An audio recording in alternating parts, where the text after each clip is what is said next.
Sr. Presidente, senhoras e senhores deputados, a última semana foi pródiga em notícias que deixaram os madeirenses e porto-santenses preocupados e apreensivos relativamente ao futuro.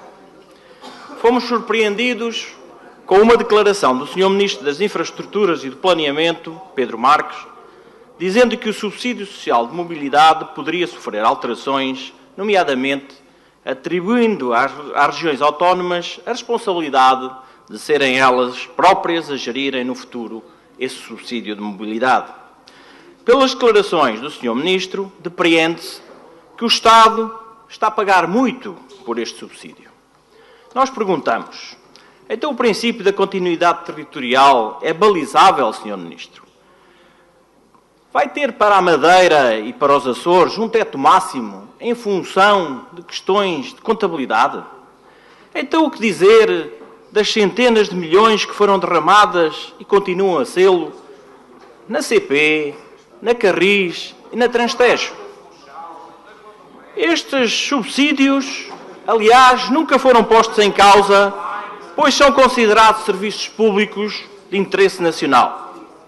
E agora, o Governo do Partido Socialista, apoiado pelas esquerdas, já considera que os madeirenses e os açorianos estão a gastar demasiado dinheiro com um direito que lhes assiste.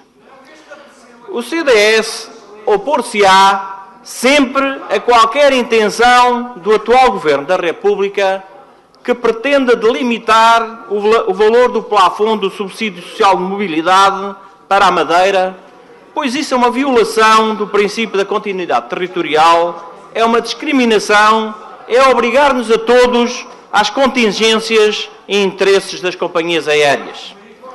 Delegar nos governos regionais o subsídio de mobilidade, impondo um teto máximo, é o mesmo que dizer que passam a ser os orçamentos regionais a assumirem o custo do valor desse subsídio sempre que esse plafond seja ultrapassado. Inaceitável, intolerável. Sr. Presidente, senhoras e senhores deputados, por cá também fomos surpreendidos com uma notícia que anuncia uma intenção por parte do Governo Regional em contrair mais um empréstimo junto do Banco Europeu de Investimento no valor de 500 milhões de euros. Estupefactos ficámos ao lermos na notícia que desses 500 milhões de euros, 340 milhões seriam para pagar a totalidade do novo Hospital do Funchal. O Governo Regional deve explicar aos madeirenses e porto-santenses se vai desistir da comparticipação de 50% por parte do Estado para a construção do novo hospital. O Governo Regional e o PSD devem explicar por que razão é que obras estruturantes e vitais para a economia regional, tais como a ampliação do Cais da Pontinha e o Cabo Submarino, não as candidatou a verbas europeias e anunciaram que vão endividar mais a Madeira para as concretizar. O PSD e o seu Governo devem esclarecer os madeirenses e porto-santenses se já desistiram da autonomia, pois agora tudo é da responsabilidade e culpa de Lisboa. Ainda ontem, no debate que aqui tivemos sobre o ambiente, houve uma referência do Sr. Presidente do Governo Regional à legislação nacional, quase culpabilizando os governos da República pelo facto de ainda não termos visto o POTRAM há 22 anos. Há quase 22 anos. Qualquer dia, os abonos às famílias madeirenses serão suspensos por falta de verbas e atribuem a culpa a Lisboa.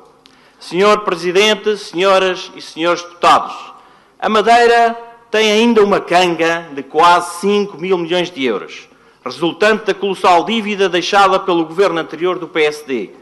Vindo agora o Sr. Vice-Presidente do Governo Regional, Pedro Calado, voltar a anunciar que irá contrair mais uma dívida de 500 milhões de euros.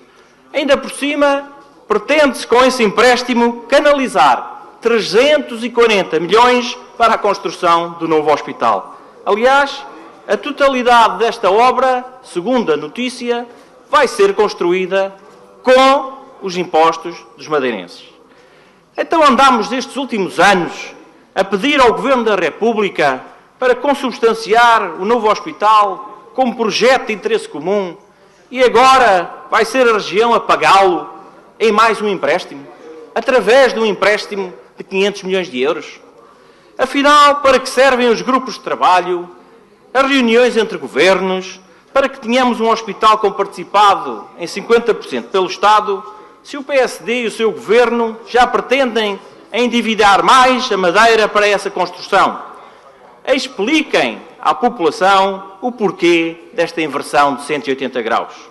Estas evidências são a prova provada do regresso ao passado.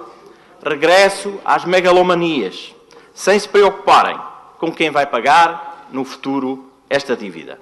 É dizer às futuras gerações que o futuro é negro. Isto é, definitivamente, aumentar a canga da dívida sobre os madeirenses e porto-santenses. Não contem com o CDS para este caminho. Muito obrigado.